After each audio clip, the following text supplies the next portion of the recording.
आपका स्वागत है। मैं हूं मुकेश कुमार। दोस्तों, बिहार चुनाव का अंतिम दौर का मतदान कल होने जा रहा है। 78 सीटों का फैसला इस दौर के मतदान में होगा। दो दौर के मतदान बहुत ही निर्णायक रहे हैं, लेकिन इस दौर का अपना महत्व है, क्योंकि इस दौर में जिस इलाके की सीट हैं वो थोड़ा सा उनकी संरचना अलग है, सामाजिक संरचना अलग है, उनका मिजाज भी फर्क है। तो ये बड़ा दिलचस्प होगा देखना कि इस दौर के मतदान में क्या होने जा रहा है। और जो दो दौर के मतदान में हमने एक कश्मकश देखा है दोनों गठबंधनों के बीच में, और किस तरह से हवा बदली है पिछले 3 हफ्तों 4 हफ्तों में, उसका भी अंदाज हमने लिया है। तो आज हम हमारे साथ पटना से जुड़ रहे हैं CNX के जो सर्वे करने वाली एजेंसी है, बहुत बड़ी एजेंसी है, टाइम्स नाउ, इंडिया टीवी जैसे बड़े चैनलों के लिए काम करती रही है, इस बार भी कर रही है कई चैनलों के लिए। उसके जो कहना चाहिए सेफोलॉजिस्ट हैं भावेश झा, वो हमारे साथ जुड़ रहे हैं। हम उनसे समझने की कोशिश करेंगे कि वो पिछले 1 डेढ़ महीने से बिहार की खाक छान रहे हैं, तो उन्होंने छान कर आखिरकार क्या निकाला है। तो शुरुआत करेंगे। भावेश जी, आपका स्वागत है। और सबसे पहला सवाल आपसे ये है कि कल के दौर के मतदान के बारे में आपकी क्या राय है? कितना क्रूशियल है? कौन से मुद्दे हैं? क्या ट्रेंड्स नजर आ रहे हैं? ट्रेंड्स की बात तो हम नहीं करेंगे, क्योंकि ये एक ऐसा चीज है जो एक सेफोलॉजिस्ट को मिडिल इलेक्शन के बीच में रिवील नहीं करना चाहिए। हाँ, मुद्दे जो हावी रहे पिछले 2 दौर की, उसको लेके हम लोग ज़रूर बात कर सकते हैं, और शायद उसमें आप व्यूअर्स को कुछ इंडिकेशन मिले तो वो एक अपने आप एनालिसिस कर लेंगे। देखिए, बिहार में 15 साल से एक पार्टी की सरकार रही है, नीतीश कुमार उसके सर्वेसर्वा रहे हैं। तो लोग 15 साल में जिन्होंने इनको जो इनको लेके आए थे एक चेंज देखने के लिए, कि 15 साल जो लालू जी का राज रहा था, उसमें जो लोगों को लगा था कि विघटन हुआ बिहार के, जो यदि ये वर्ड मैं यूज़ करूँ तो, जो लोग जंगल राज से बिहार की तुलना करने लगे थे। तो लोग जिस उम्मीद के साथ इनको लेके आए थे, वो पिछले 5 साल फर्स्ट टर्म जो था नीतीश जी का, उसमें कहीं न कहीं अच्छा काम हुआ।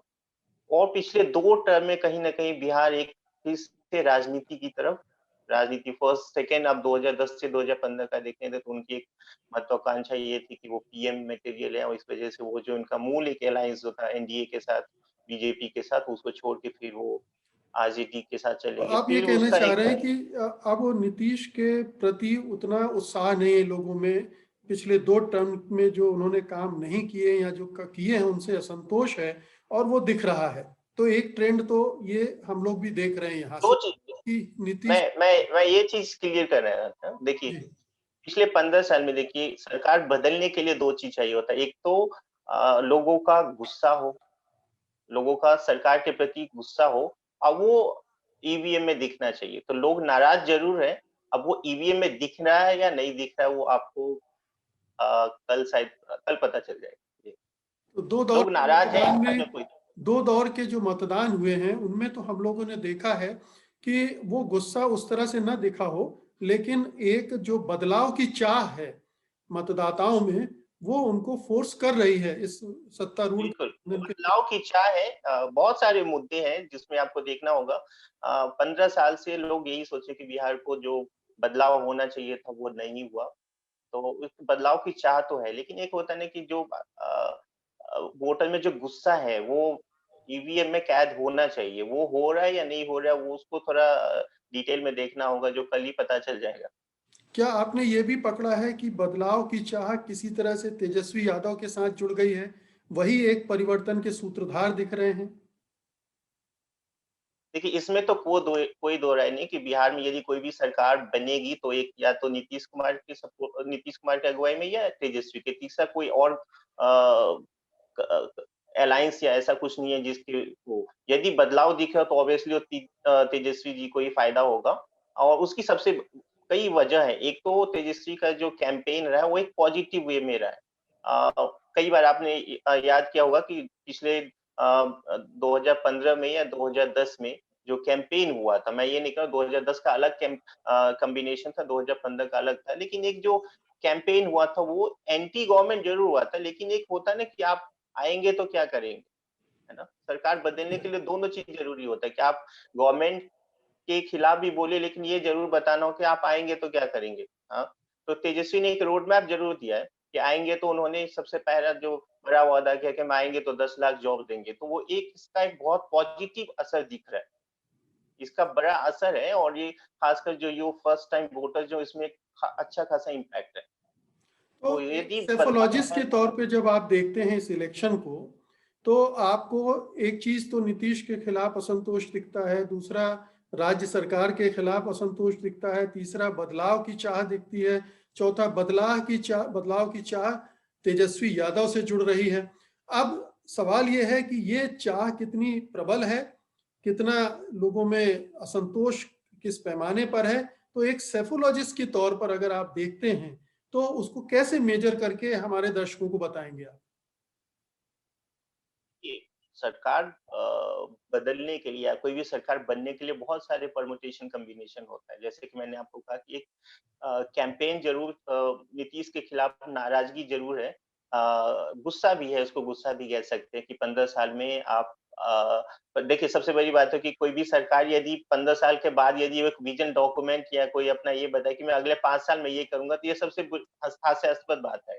आपको 15 साल में आपने जो किया बस आप वो काम लेके जाइए। अगले 5 साल के लिए आपको अपने आप उस पे आपको का वोट मिल जाएगा यदि आपने अच्छा काम किया है तो। तो नीतीश कुमार के साथ यही है कि पिछले 10 साल में उनके पास काम दिखाने लायक नहीं है। पिछले हाँ, फर्स्ट टर्म जो था उनका 5 साल उसमें उन्होंने अच्छा काम किया था और उसी के बल पे वो अभी तक सत्ता में है। पिछले जी। 10 साल में जो उनके पास दिखाने के लिए बहुत ज़्यादा कुछ है नहीं। नहीं इसी भावेश को जी, ये तेजस्वी मोटी मोटी चीजें तो हम जर्नलिस्ट भी देख पा रहे हैं। मैं एक सेफोलॉजिस्ट से बात कर रहा हूं कि वो एक तो ये मुद्दों के आधार पर आपने बताया कि ये मुद्दे उठ रहे हैं, दूसरा ये कि जो दोनों गठबंधन हैं उनकी ताकत को अगर नापना हो, उनकी अपनी चुनाव की स्ट्रेटजी को नापना हो और उनको फिर वोटों में कन्वर्ट करके देखना हो, तो एक सेफोलॉजिस्ट इसको कैसे एक्सप्लेन करेगा? वही मैं कहने की कोशिश कर रहा था कि 2 चीज़ें, एक तो देखिए तेजस्वी और आरजेडी अलायंस जो है, उसका एक वोट बैंक फिक्स है। मुस्लिम प्लस यादव है, लगभग 30% के आसपास होता है, वो फिक्स है। उसके बाद कांग्रेस की ताकत है, उसके बाद लेफ्ट की ताकत है, तो एक बड़ी फोर्स है वो। दूसरी तरफ एक जेडीयू है जिसका एक ईवीसी में बड़ा जनाधार है, उसके बाद महादलित में भी जनाधार है, उसके बाद बीजेपी का जो अपर कास्ट में उसमें एक जनाधार है, तो एक अच्छी फाइट है। लेकिन ये जो मैं आपको इससे पहले कह रहा था, सरकार बनने या बिगड़ने के लिए या सरकार जाने के लिए बहुत सारे परमुटेशन कॉम्बिनेशन होता है, जिसमें सबसे बड़ी बात है कि एक तेजस्वी ने जो पॉजिटिव कैंपेन चला है, उसका एक असर ज़रूर दिख रहा है। अब वो असर सरकार बदलने के लिए काफ़ी है या नहीं है, वो एक देखना पड़ेगा कल के ये केस के बताइए बाद। कि जो महागठबंधन में रार मची हुई है, जो दोनों जो मुख्य दल हैं उनमें आपस में अविश्वास है, आपस में टकराव है, फिर चिराग पासवान का एक फैक्टर आ गया और पूरा ऐसा लग रहा है कि जो एनडीए पहले बहुत ताकतवर था, एकजुट था, वो इस चुनाव के दौरान बिखरता हुआ, आपस में लड़ता झगड़ता हुआ। और अभी हमने देखा कि कैसे योगी ने कोई बयान दिया और नीतीश कुमार ने उसके उलट बयान देकर उसको नकारा कर दिया। तो ये जो मैसेज जा रहा है कि ये गठबंधन बिखर रहा है, टूट रहा है और दोनों के जो नेता हैं उनमें आपस में अविश्वास भी है, इसका क्या इम्पैक्ट पड़ेगा चुनाव पर? देखिए, इसमें 2 राय नहीं कि जेडीयू प्लस और बीजेपी का जो इस बार बिहार में जो अलायंस है, वो मैरिज ऑफ कन्वीनियंस है। मतलब दोनों को बस साथ रहना है, सिर्फ पेपर पे दिख रहा है, ग्राउंड पे नहीं दिख रहा है। आपको ये भी दिखने को मिलेगा कि कई जो एलजेपी जो दिख रहा है कि जेडीयू के अगेंस्ट लड़ रहा है, तो उससे जेडीयू में एक मैसेज ज़रूर गया जेडीयू के कार्यकर्ताओं में कि बीजेपी कोशिश करे कि जेडीयू ज़्यादा से ज़्यादा सीट हारे, ज़्यादा से ज़्यादा सीट गँवाए। तो जेडीयू के कार्यकर्ता में एक तरह का मैसेज गया ज़रूर है कि वो बीजेपी की ये चाल है। उसी तरह जेडीयू के कार्यकर्ता ने भी बहुत ऐसे जगहों पे ये किया है कि उन्होंने बीजेपी को सपोर्ट ना करके उन्होंने आरजेडी या स्पेशली आरजेडी नहीं कही तो उसमें स्पेशली कांग्रेस और लेफ्ट के कैंडिडेट को सपोर्ट किया है।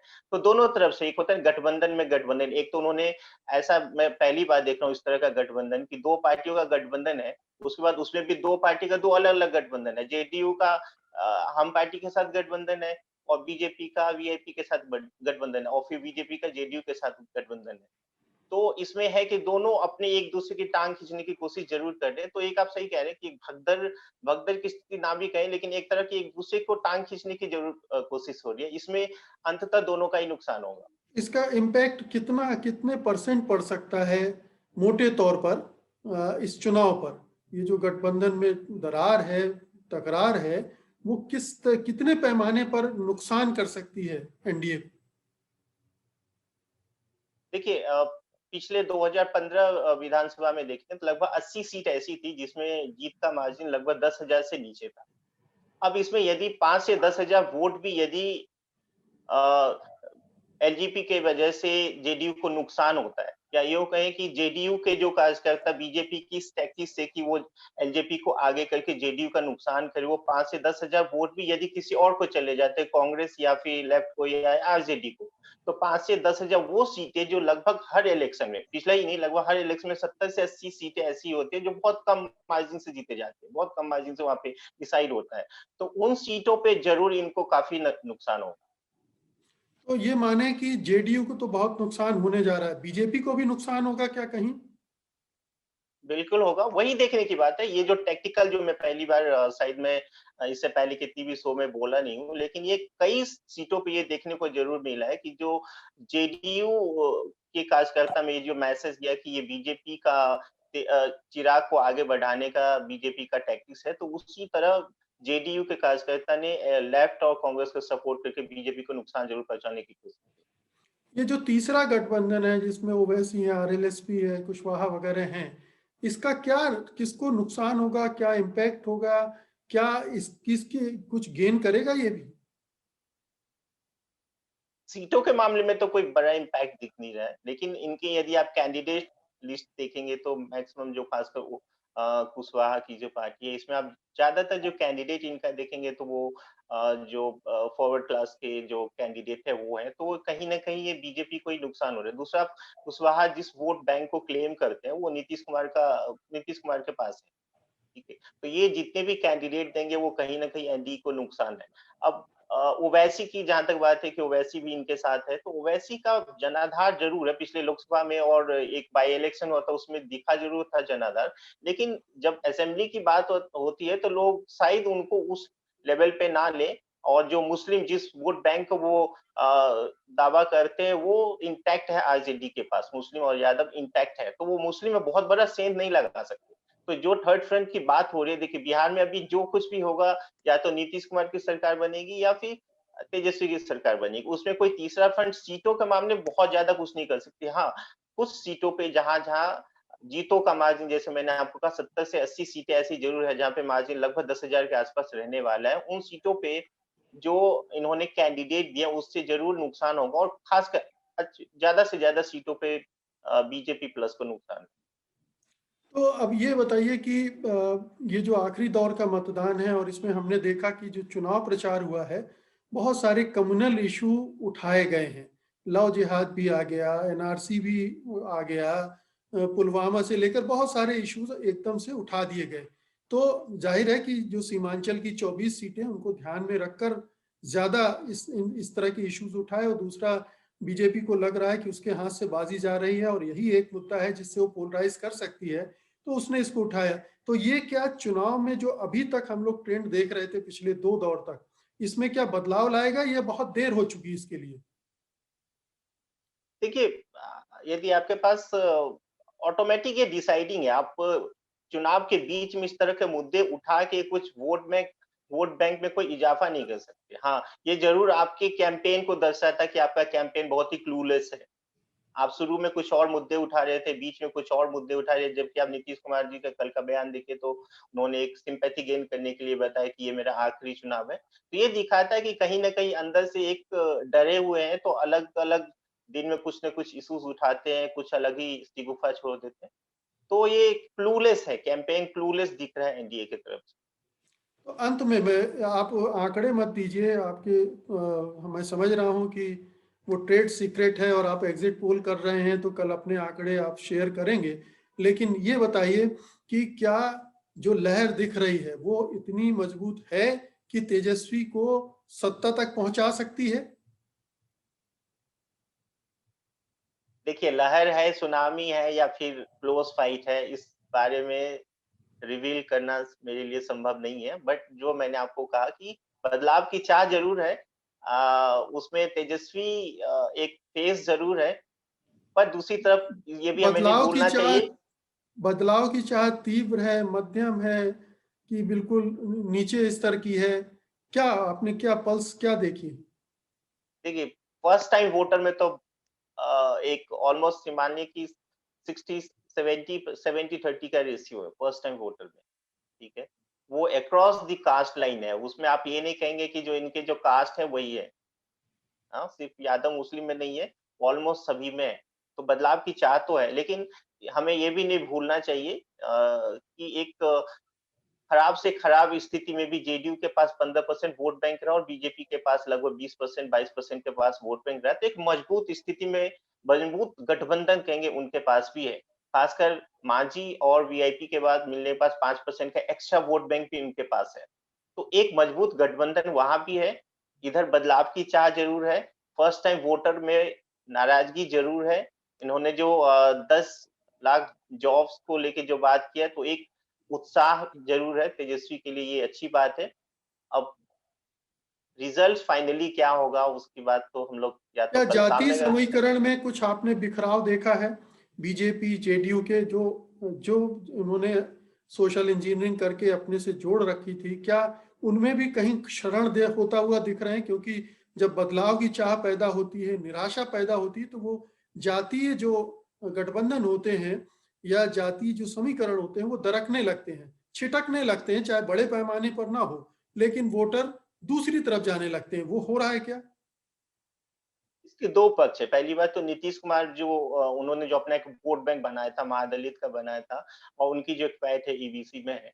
तो महादलित का जो उनका अपना जो एक फ़ॉर्मूला था वो 2015 में ही खत्म हो गया जब वो आरजेडी के साथ मिल गए थे। तो उन्होंने जो एक अलग कॉम्बिनेशन बनाया था पासवान को छोड़ के एक महादलित बनाया था, वो उनके साथ मिलने के बाद वो खत्म हो गया। वो एक इन ब्लॉक आरजेडी प्लस को चला गया था उस टाइम 2015 में। अब दूसरी बात आती है कि इस बार जो हो रहा है, जैसे मैंने आपको इससे पहले भी कहा, जो फर्स्ट टाइम वोट है उसमें अक्रॉस द कास्ट लाइन बदलाव की चाह है और वो एक कहीं न कहीं चाहे वो फॉरवर्ड क्लास हो, चाहे वो यादव हो, चाहे मुस्लिम हो, चाहे पासवान हो, चाहे कुछ हो, वो उसमें एक और चेंज महिलाओं के ज़रूर बारे दिखेगी। में क्या कहेंगे आप? महिलाओं के बारे में ये माना जाता है कि नीतीश कुमार को उनका बहुत लाभ मिला शुरू में जिस तरह से उन्होंने किया, लेकिन अभी शराबबंदी की वजह से उनमें भी नीतीश को लेकर एक मोह भंग की स्थिति है और वो नीतीश को छोड़कर जा सकती हैं। देखिए, महिलाओं को लेके फिलहाल कोई ऐसा ट्रेंड दिख नहीं रहा है कि वो किसी एक के पक्ष में लामबंद है। मैं ये नहीं कहूँगा कि इसके पक्ष में लामबंद है, कोई ऐसा ट्रेंड दिख नहीं रहा है। जिसको लेके एक ये पक्के तौर पे कहा जाए कि इससे नीतीश को फ़ायदा हो रहा है या नुकसान हो रहा है या महिलाएँ अलग तरह से टैक्टिकल वोटिंग कर रही है, इस तरह का कोई भी दिख नहीं रहा है। क्या मैं ये कहूँगी कि इस बार जो बिहार का सर्वे करने वाले जितने सेफोलॉजिस्ट हैं, पोलस्टर्स हैं, वो थोड़ा कन्फ्यूज हैं। उनको अभी एग्ज़ैक्ट समझ में नहीं आ रहा है और लहर या करंट को वो भाँप नहीं पा रहे हैं। उन्हें उनके आंकड़े 2 दौर के तो एग्ज़िट पोल आप कर ही चुके हैं। उनकी उनसे भी कुछ संकेत ठोस नहीं मिल पाए हैं। इसीलिए कुछ बीच के सर्वे दिख रहे हैं, बीच की राय दिख रही है कि ना हम इधर अभी बोलेंगे ना उधर बोलेंगे क्योंकि पलड़ा किसी भी तरफ झुक सकता है। मेरे ख्याल से इसको इस तरह देखिए कि इलेक्शन के बीच में किसी भी सेफोलॉजिस्ट को कुछ ऐसा बयान नहीं देना चाहिए, ऐसा स्टेटमेंट नहीं देना चाहिए कि कहाँ ये हवा किधर जा रही है।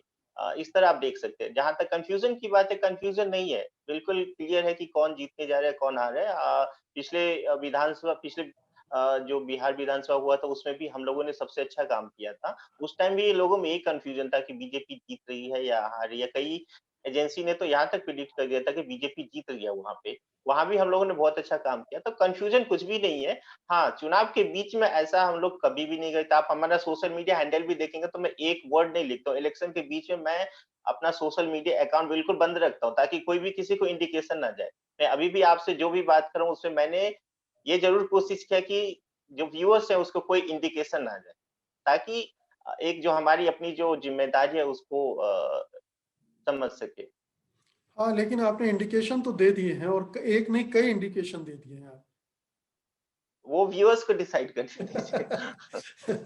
इतना तो ठीक है, क्लियर इंडिकेशन नहीं दे सकते, और खासकर मैंने आपको ये नहीं बताया कौन जीतने जा रहा है, वो हम आपको कल ही बता सकते हैं। जी, लेकिन बदलाव आ रहा है बिहार में।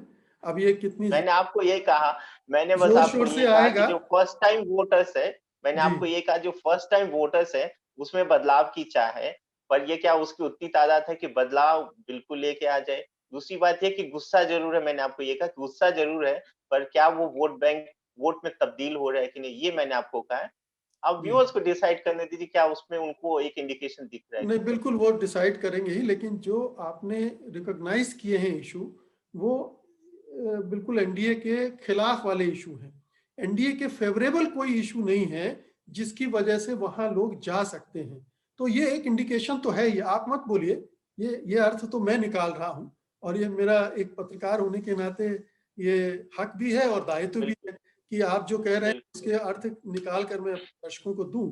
तो कहना मुश्किल है, लेकिन दर्शकों ये ज़रूर है कि बिहार में इस बार दूसरे तरह की हवा बह रही है। हवा कितनी मजबूत है, कितना नहीं है, ये हो सकता है उसका एक अंदाज़ा कल हमें एग्जिट पोल में मिले, और हो सकता है ना भी मिले, क्योंकि कई बार एग्जिट पोल भी हमें कंफ्यूज करने वाले रहते हैं। माना जाता है कि एग्जिट पोल ज़्यादा सटीक होते हैं, लेकिन कई बार वो भी गलत होते हुए देखे हैं हमने। तो इंतज़ार तो हमें करना पड़ेगा 10 तारीख तक का। लेकिन मोटे तौर पर परिवर्तन होता या नहीं होता, लेकिन परिवर्तन की एक हवा बिहार में है। लोग परिवर्तन चाहते हैं, और वो उनकी नाराजगी भी जो प्रेजेंट रिजीम है उससे है। ये दो चीजें आप गांठ में बांध लें, और फिर बाद में हम जब एग्जिट पोल आ जाएंगे और नतीजे आएंगे तो फिर भावेश साहब से फिर से बातचीत करेंगे और उनकी गुत्थियां खोलेंगे।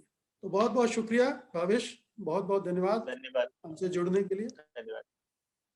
बहुत-बहुत धन्यवाद। सत्य हिंदी के और वीडियोस को देखने के लिए हमारे YouTube चैनल को सब्सक्राइब करें और सीधे नोटिफिकेशन पाने के लिए बेल आइकन दबाएं।